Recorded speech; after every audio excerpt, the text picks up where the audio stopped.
तेलंगणातील भाविक महिलेचे 7.5 लाखांचे दागिने काळाराम मंदिरात चोरी।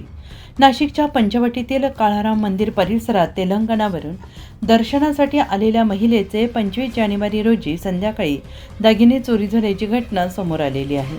चोरी झालेल्या वस्तूंमध्ये सोन्याचे दागिने, हिऱ्यांची अंगठी, ब्रेसलेट, कानातील दागिने, पर्स, 10,000 रुपये तसेच आधार आणि पॅन कार्डचा समावेश आहे।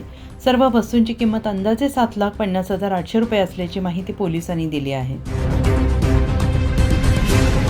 कोविडनंतर जागतिक पर्यटन क्षेत्रात तब्बल 70% वाढ झाली आहे। या वाढीमुळे हॉटेल मॅनेजमेंट आणि हॉस्पिटॅलिटी इंडस्ट्रीमध्ये मोठ्या प्रमाणावर करिअरच्या नव्या संधी निर्माण झाल्या आहेत आणि जर तुम्ही या क्षेत्रात आज पाऊल टाकले तर तुमचं भविष्य नक्कीच उज्ज्वल आहे। हीच संधी आहे AH इन्स्टिट्यूट सोबत। नाशिकमधील एक विख्यात एअरलाईन आणि हॉटेल मॅनेजमेंट इन्स्टिट्यूट इथे उपलब्ध आहेत विविध courses, hotel management, tourism, bakery and confectionery आणि इंटरनॅशनल डिप्लोमाज, ज्यामुळे मिळतात ग्लोबल करिअरच्या संधी। इथे मिळतं प्रॅक्टिकल ट्रेनिंग, 100% प्लेसमेंट आणि अनुभवी फॅकल्टीज कडून मार्गदर्शन, सगळं काही एका छताखाली।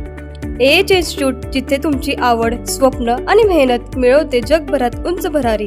आजच नाव नोंदणी करा आणि सुरू करा तुमच्या करिअरच्या ग्लोबल जर्नी।